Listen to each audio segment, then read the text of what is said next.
viral, nigga. Oh, I can't say that. It's on YouTube. I don't think I can say that. But fuck. Alright. Damn. How do we...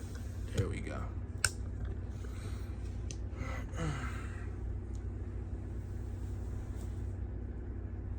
So, what's up? So first video upload on YouTube. Just kind of want to get some things on my chest. It's been a lot. Trigger warning, because this stuff is deep and heavy. But you know, I just kind of wanted to upload this just in case anyone, just in case, you know, I end up dying young, you know. I was in the psych ward 2 weeks ago. Reason why, because I tried to by overdosing on Vyvanse, right? Vyvanse, the ADHD medication. I take 10 milligrams. I think I took like almost the whole bottle. And the reason was because, and mind you, this girl did nothing wrong. Actually, yeah, yes, I did it. But she didn't play a part at all. It's just my heart causing misery again. But this girl told me that my emotions and feelings won't be reciprocated. It's fine. But the more I got to know her, and I met her on TikTok, but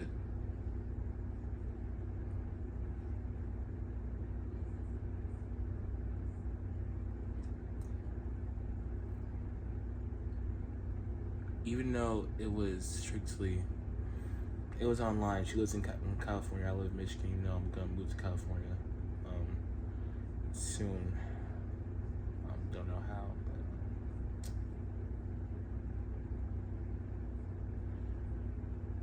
even though we had like conversations over the phone, I can tell you that's the most brilliant, most intelligent woman I have ever met. Most beautiful, intelligent woman I ever met. Beautiful, absolutely astonishing. I was talking about her like all the like literally to my therapist in the psych ward.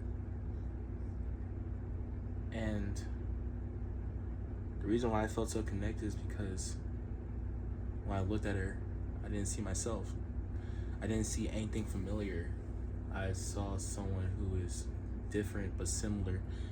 And in an extent, like what we liked and stuff like that, but someone who is caring, loving, and I'm not familiar to love and care at all. And I cling to what feels good because I'm really used to misery. I'm really used to pain. I'm really used to suffering. And you know, I just tried my best to impress her to the point where I lost myself, and that's on me.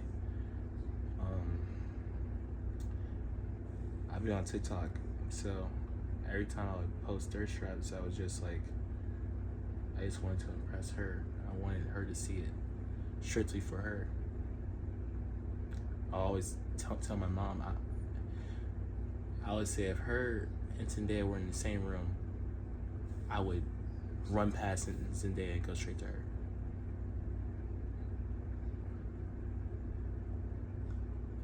And I got her a Betty Boop pendant off Etsy. It was $17. But it was my last $17 I got it for Valentine's Day. And it's not her fault that, you know, she doesn't even know me. I'm on the internet. But I remember 2 weeks ago going on Instagram, seeing her holding blue flowers with holding another man's hand. That made me want to die. It maybe wants to completely die and just not want to be here anymore because I wanted to give her blue flowers. I wanted to treat her like a lady. I wanted to give her the love that I was never given, which is impossible because how do you give someone love when you don't know what it really feels like?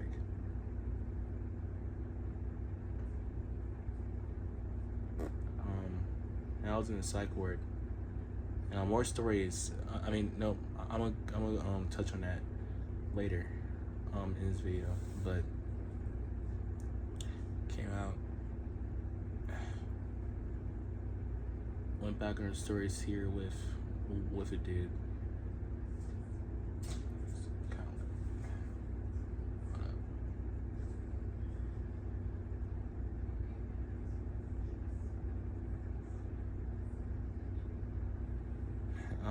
Shit, that was my mom.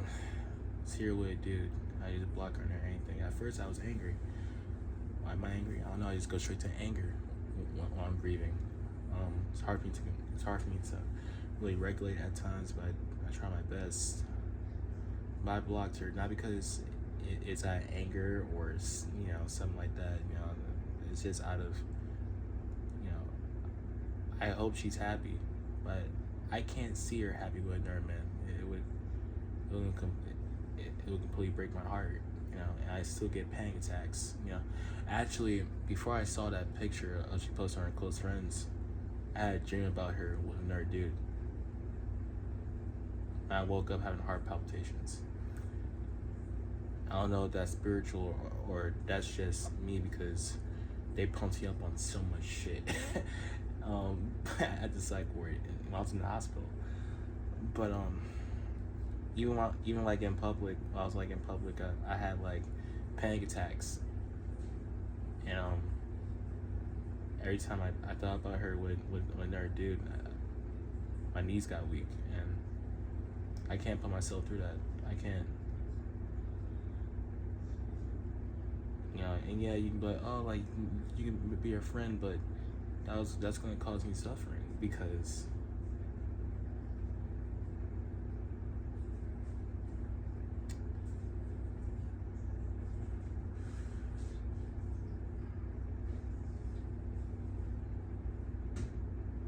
you care about someone or you adore someone just based off just the energy alone and their intellect, the fact that you're on the same wavelength, and you see them giving love that you crave with someone else. I wouldn't be here if I still followed her. I would drive myself insane. I lost myself because I got too enthralled. I got way too enthralled and I lost myself. But to be honest, I don't know who I am. I don't know who I am, like at all.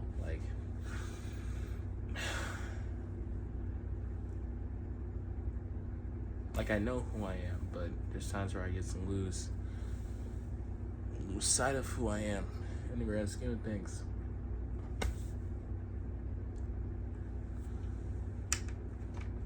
I'm kind of stuck in is freedom growing wings and flying, or is freedom death? Do we want to die at 20 or do we just want to live on?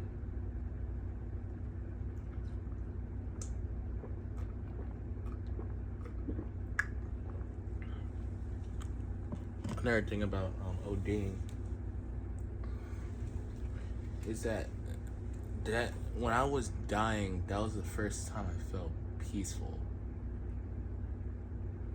That was the first time I ever felt peace. Like you're drifting, like you can feel your soul leaving, and I didn't care about the girl. I didn't care about the people that loved me. I just, people gonna say, oh, you're selfish. To go against your body's survival instincts, it's so you lack understanding to call someone selfish. You want to call someone selfish, but you don't want to understand their pain. You're shallow. You're a piece of shit. But Well, it's not like I didn't care about them. It was more just like, I hope there's some afterlife and I'll visit you there. You know? And I'll go more into depth about my history and why I feel like this, you know, but it was just like a feeling of just like I'm at peace. And while I was dying, Nutshell by Alice in Chains were playing, so all I heard was just Lane Stacey's voice. But I made the decision to tell one of my friends, you know, and the thing is, I have people that care for me, that care about me as a person. But the thing is, I feel like, and this may come across as needy, because I've been emotionally malnourished for most of my life. I need that type of love that's just gonna hold me tight to the point where it feels like a warm blanket, you know? That's why I like blankets. It made me feel comfort, it made me feel safe. Because when I was younger, I only felt safe around my mom, you know? My dad's the main reason why I don't feel safe. My dad hurt me when I was 3.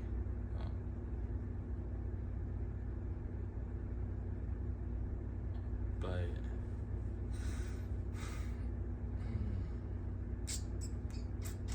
all right, I know where I'm going now. Yeah, so you're passing away, and the most real thing about it is I have Jeff Hardy on this wall, Kurt Cobain on this wall, Michael Jackson, Jimi Hendrix on my wall. And I learned that Jimi Hendrix wasn't a drug addict, but Michael Jackson, Jeff Hardy, Kurt Cobain were, you know. Only one is here only one survived it, and that's Jeff. Michael died of drugs, and Kurt Cobain died of fighting his demons, and you know, it's just so surreal, you know, seeing your idols on your wall while you die. Yeah. And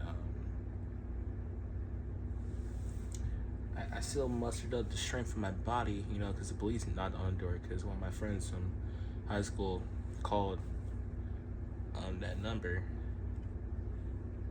and I posted about it too. I posted on Instagram. Thing is, I really wanted to die. I don't know why I posted. I guess just get my people that I follow, just get them a heads up, like, hey, I'm not gonna post anymore. You know, I'm gonna be dead. But yeah,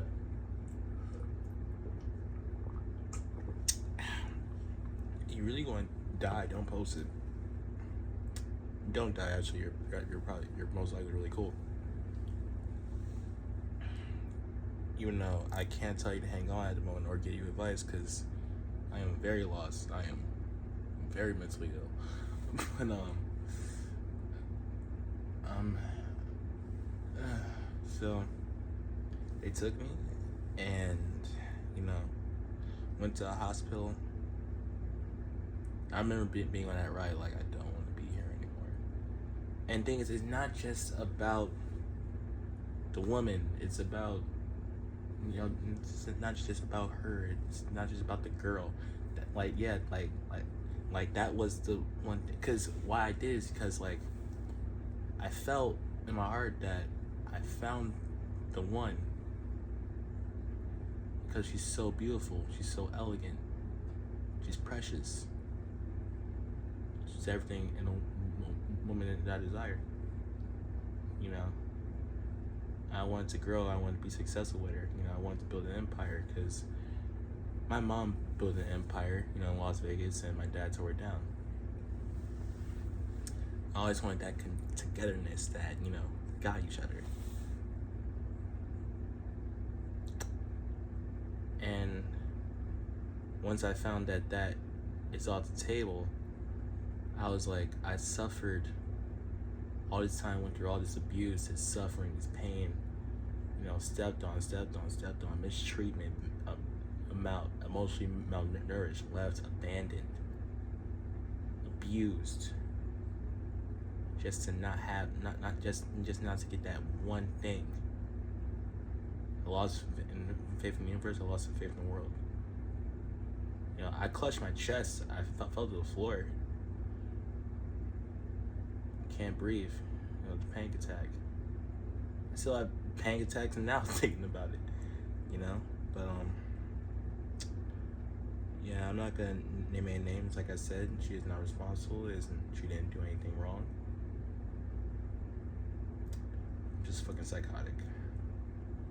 But yeah, you go to the hospital. You know, they pump you. They give you Ativan. You know, I think I forgot what that shit does. I'll have to look it up. But apparently, it cleans out your system. You know, gets the drugs out of your system. But damn, bro, that withdrawal hits. And once you go to the psych ward, you know, I got there around 1:25. No, 12:45. Got to my unit around 1:25.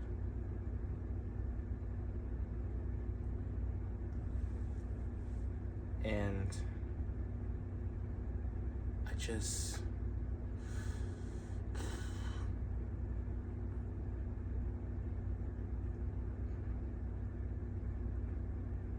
the only thing that helped me sleep is just a girl that helps me sleep. Thinking about her helps me sleep. Thinking about just a woman in my past, you know, that I had feelings where they helped me sleep. It's like I summoned their spirits, you know, and I just imagined them holding me while I was sleeping because it was so alone there, so alone. It was cold, unfamiliar. But the thing is, I'm used to that. But it's still weird being in that predicament, you know.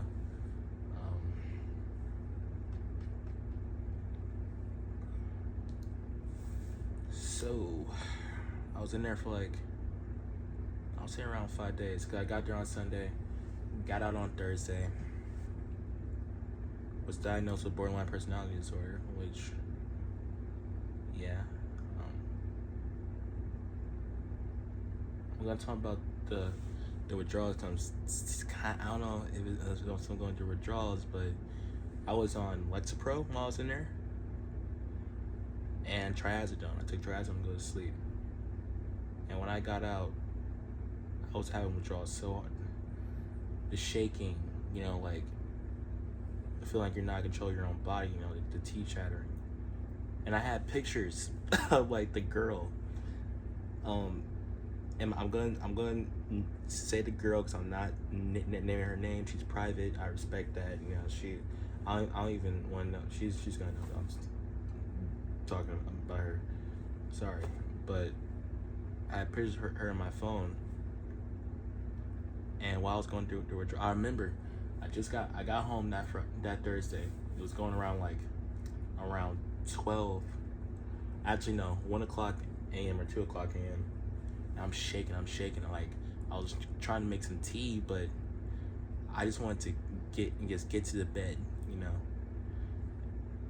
And I'm like like reaching, just, you know, you're get to the bed. I just look at pictures of her, and looking at her face is so beautiful, you know. It calms me down, you know. And when I like someone, when I like a woman, you know, I'm attached. I look at pictures of them on my phone, and I think about, I just imagine them talking to me and holding me. Because one thing that I really crave, you know, more than money, more than anything, is just love, a deep love and affection. Deep love, really deep love and affection from a woman. And to be held. To be cherished, to be loved, to be appreciated.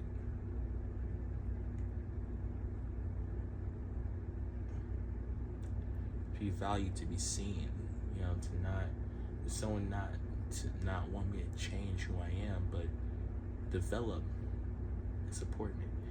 And yeah, I had my mom, you know, But even though my mom she supports me. Had to give her that. I love her. That's also the very first woman to ever break my heart. First woman to break my heart.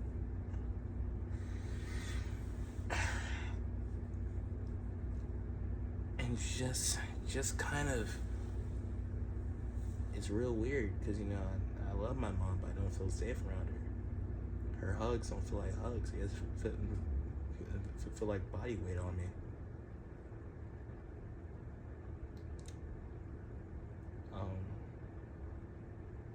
The main reason why I struggled the way I struggled, because like at 3 years old, I'm gonna get real deep now.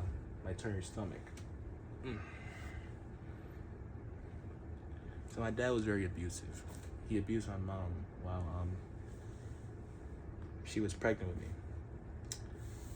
You know, I guess my mom would whoop his ass because my dad's like shorter than my mom. So you have like this woman that was in the military that's pregnant, you know, but still drawing bones. But my dad would get the best of her at times, and because he's a coward. Yeah, and I remember witnessing. I was around 2 years old at the time. My mom and dad were fighting, and they're, you know, fighting. You know, glass. They're in the kitchen, so glasses get knocked over. Glass, you know, a glass cup fell on the floor.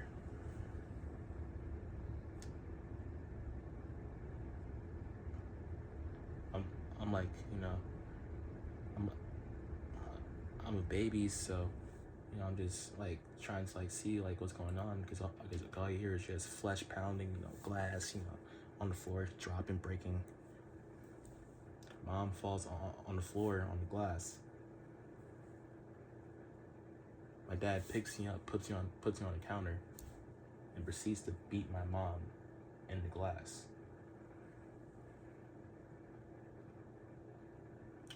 Fast forward, 3 years old now. You know, my dad, you know, puts his hands on me and stuff like that. Abusive, but got to a point where he almost killed me. He made me just some seasoned rice, and I didn't want to eat it. He proceeded to throw me over and just beat me. Just beat me to the point where I had like a scar on the right side of my face. When I look in the mirror, I can see that scar at times. You know, it's like eternal bleeding on the right side of my face. I can see it now. And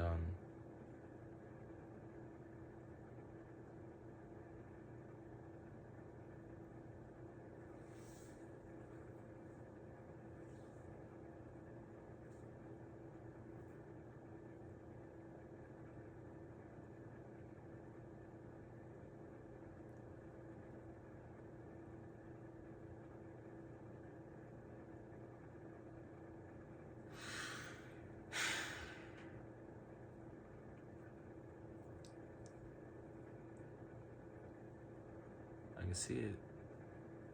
And I could, you know, you kind of feel like, you know, the pain that I felt in that moment, you know, and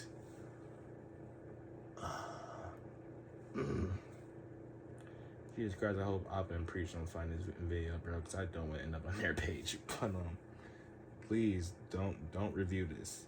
Do not review this, man. Just watch and keep going. Yeah, he brutally beat me, and my mom was at getting her eyes checked at this time. She was at an eye doctor appointment. She came home, she's screaming, you know. I'm trying to get my mom to calm down, you know, like, because I'm younger, and I'm just like, and my mom said, I was like, Mommy, it's okay. Daddy was just upset. And one thing I remember, man, Me and my dad used to play video games, right? And after he was done, either he put me in my room. I don't think it was like my playroom or something like that. But I remember just me sitting on like how I was, like how I am now. But it's like the foot of the bed. Had PS2. Pretty sure it was a PS2. He gets on all fours and he crawls to me. And he's just like, "Hey, Esco, I'm sorry. I was just upset. You want to play the game? You want to play?"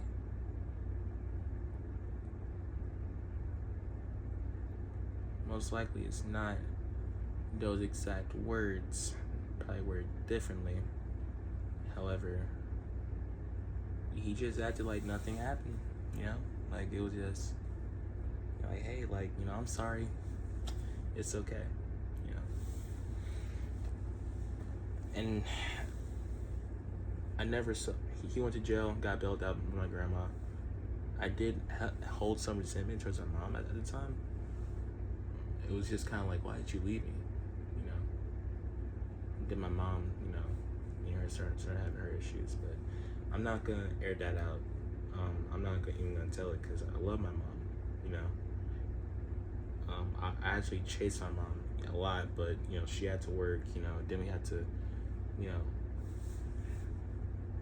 move to Las Vegas to Arizona, then move to Detroit because I was, you know, you go from somewhere to where you're familiar to, you know, you also got to deal with, you know, social anxiety and anxiety in general, you know, abandonment from your father, you know, PTSD.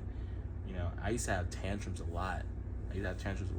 To the point where I would just be, you know, still to this day, I would get very self-destructive. And I used to scratch my legs, you know, to like release frustration to the point where they left marks. My mom, she did the best she could. However, can never heal that pain. I don't think that pain will ever go away. You know. Then you experience more pain and more pain. I'm not gonna get into that.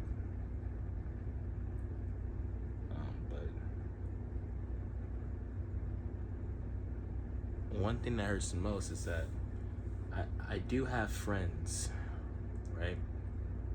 I have a man that's like my big brother. You know, I'm his protege. He taught me everything he knew. You know, in high school, I'm not gonna name him, but big bro, I love you. You know, I love everyone. Every single one of them. Thing is, they're not here. They're doing their own thing. So am I. But you know, the tribe has disbanded. But I have one, my brother. And the thing is, I actually have a biological brother, but he's on my dad's side, and my dad's side of the family. You know, they want nothing to do with me.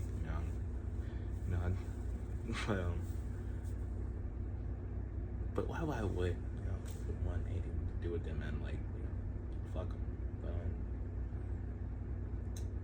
I had one brother, one mother. I'm not gonna call him MF, but one guy that was just like. I remember I went to Flex Tech Elementary in Novi, Michigan. My mom had this friend. Her name's Sam. Auntie Sam. They were best friends, you know. And I was moving schools, you know, freshman year. You know, you're unfamiliar, you know, and you know, kids were kind of like, you know, seeing me as like prey. My mom wanted to move me. You know, she wanted to move in different schools, but my Auntie Sam, she was like, no, Ashton's got him. That's where I met Ashton, and the second I saw him, we saw each other in the hallway. We dabbed up, brothers from there, just brothers. Like, and thing is, we didn't really talk. We didn't talk to each other. We just looked at each other, like at times, like all the time, and we were just like, I love you, you know, like, me and him, both Virgos, and also it's just like, my mom knows your mom, you know, and you know, he was like, he was a brother. He looked after me. You know, I felt really cared for. And for a moment in time, I didn't feel alone. From that moment, I just didn't feel alone. I felt loved, felt protected.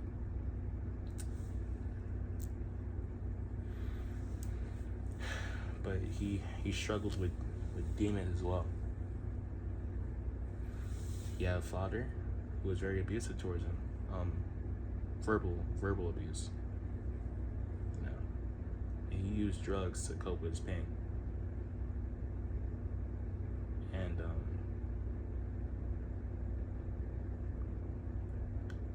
you know,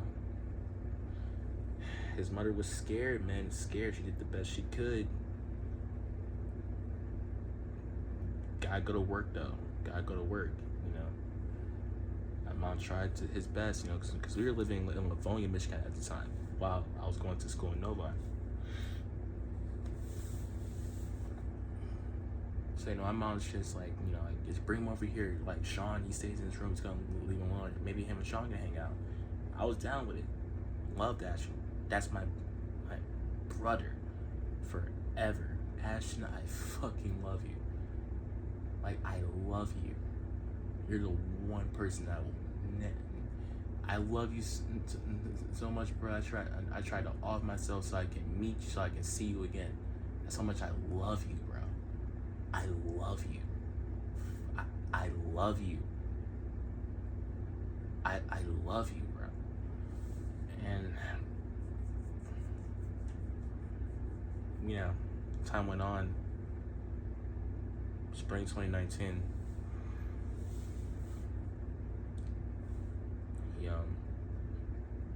He overdosed. And the thing is, it wasn't an intentional overdose. Because he didn't want to die, but passed away, my mom told me. And it didn't feel real. His death didn't hit me until it was 2019 when he passed, 2021. Looking at pictures, I see a picture of my brother. I just started breaking down crying because I realized what I lost. That was the one person that was just like, that just felt like, dude, this pain is worth it, bro. I got a brother. Like, that's my, like, that man right there, Ashton, man, that's my hero. That's my hero. Ashton, Michael Jackson, my heroes. And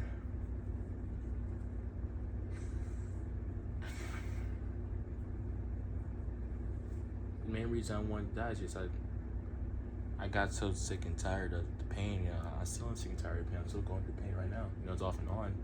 You know, I'm able to make my content, you know, and express myself creatively through fashion, you know, entertainment, you know. But once the clothes come off, you know, and once I put on that cap, once it, you know,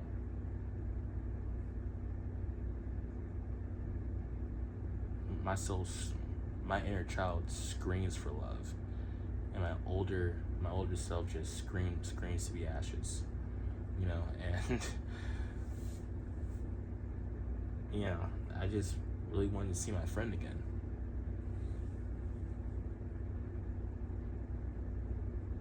Wherever he is, I just wanted to see my friends. I wanted to see my Uncle Rudy that passed away when I was like 13. I wanted to see him. You know, there's this one girl that made me feel really loved, but she broke my heart, you know. I still, like, yeah, we wouldn't have made a good couple because, you know, she wasn't the one. The thing is, I don't know if there's ever going to be a one. And I sure as hell now don't want to have kids now I don't have mental illnesses. And no slack to people with mental illness and they still have kids. You guys are amazing parents, you know. You're really trying, you're putting effort to care for your kids, care for yourself. You want them to have a good future. You're an amazing parent. But it's for me, I I don't want to give my children my curse. I don't want it. I don't want to carry on chains of suffering. The suffering will end with me. The chain of grief will end with me. You know, once I'm done, you know, I don't have a part in putting more pain and trauma into the bloodline. I'm not even a part of the bloodline. I don't feel like it because I've been rejected by my family for so long, you know, and I never felt like I belonged. I was always on like the outside, even when, you know, people were like, you know, you're like in high school, you know, and yeah, I know. Oh man, like that's in the past, but you know, people they didn't really want to try to get to know me for real. They just wanted just like a, interesting, you know, and yeah, I get it, you know, I'm weird, I'm off-putting. Deal with it, bitch. Why the fuck, you know, get to know me, talk to me. You know, I don't wear a mask, but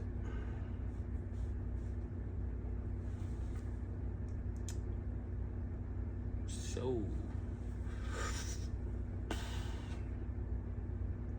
yeah.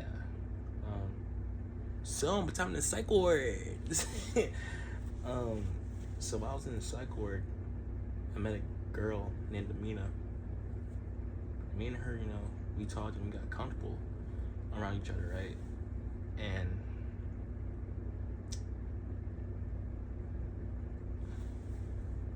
you know, she's going through her struggles right now, and I made sure that she felt as comforted as she could, you know, and you know, she confided in me, you know, and everyone's flawed. You see, if you saw her, you wouldn't even, you can't see. And one thing about Aquarius, man, they're so, you can't tell that you can't tell that Aquarius is false because they just have that pizzazz and confidence, you know. It's hard to see. But as someone who is very damaged myself, I can see damage no matter how, you know, hard it is to find, you know. Just sense it. You know, and I asked her, like, hey, like, can you rub my neck? Because I was stressed.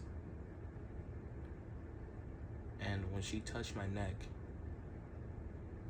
she caressed it with so much gentleness, and I felt like everything in the world was okay. I'm okay. And I wish they let you hug people at a psych ward because I just really wanted her to just hold me. She made me feel cared. She made me feel safe. I haven't felt that, you know, permanently. Like, I felt like everything in this moment, I'm safe now. I'm okay. And I'll lay my head on her shoulder, and while I would go to sleep, I would think about her. And while I was about to leave, you know, she was like, you know, she was telling me, you know, just what awaits her when she comes out. And I told her, like, you're gonna be okay. I have faith in you. I saw myself as like an angel, you know, like a fallen archangel just come to like see her, you know, just visit her. You know, the universe has me for a reason. But I can't, you know, she's self-destructive. I'm self-destructive. You know, there are times where she would go cold, and plus her heart belonged to another person in there. You know, I didn't want to get in the crossroads between that, because that would have fucked me up. And you know, you feel rejected once again, you end up not wanting to be here. I met this dude named Brendan. Brendan, man, you see this, man, you're one of the most amazing people I met, bro. You're a fuck. you are an amazing person, bro. I remember I was telling him about when I told you guys like earlier, if anyone's gonna watch this, you know. And he said like, I'm gonna do impersonation like, hey man, like when I talk to you, man, like you're like sincere, you have a heart of gold, man, like she'll find you, bro.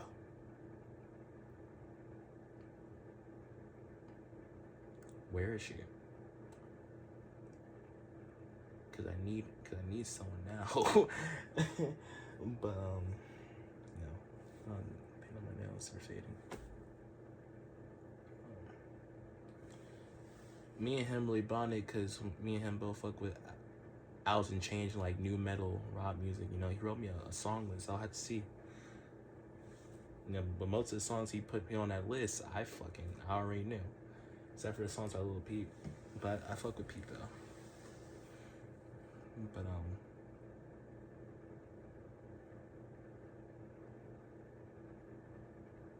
the goal is to move to California and to just like sell lyrics. My mom was real sick to sell lyrics. Plus, California feels right.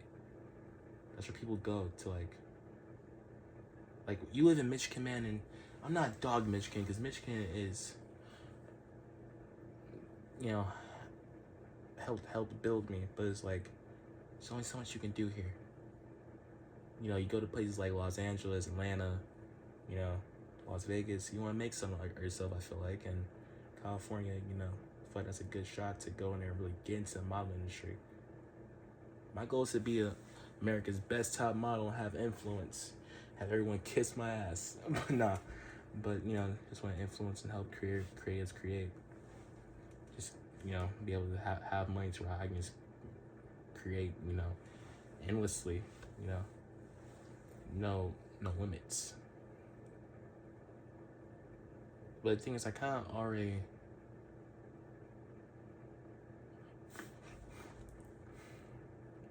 know my fate.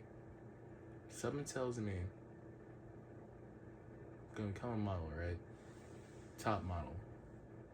They're all over TikTok, you know.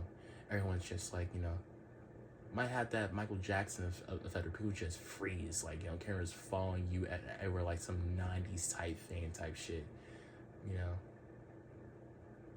The fame's not gonna get me because I'm used to being watched, but at the end of the day, I've never been a celebrity, so, you know, who knows? I could be talking about my ass. You know, success, shopping sprees, new home. But I go home, it's so full yet it's so empty because you still haven't found the love of your life. So you turn to drugs. You end up shooting up. You live with a bunch of, you know, mental illnesses and mental disabilities. So you always felt like a freak, you know. But now, since I'm on drugs, I don't feel anything. You know, couple fashion shows, you know, you're walking, you're shredding your shit. Doesn't feel like anything. Money still coming in, still getting gigs, still getting acting gigs, you know, group on shows. Body starts breaking down, not to the point where it affects my abs and muscles, but to the point where you're losing weight and in the legs, and people can tell your eyes, they're bloodshot.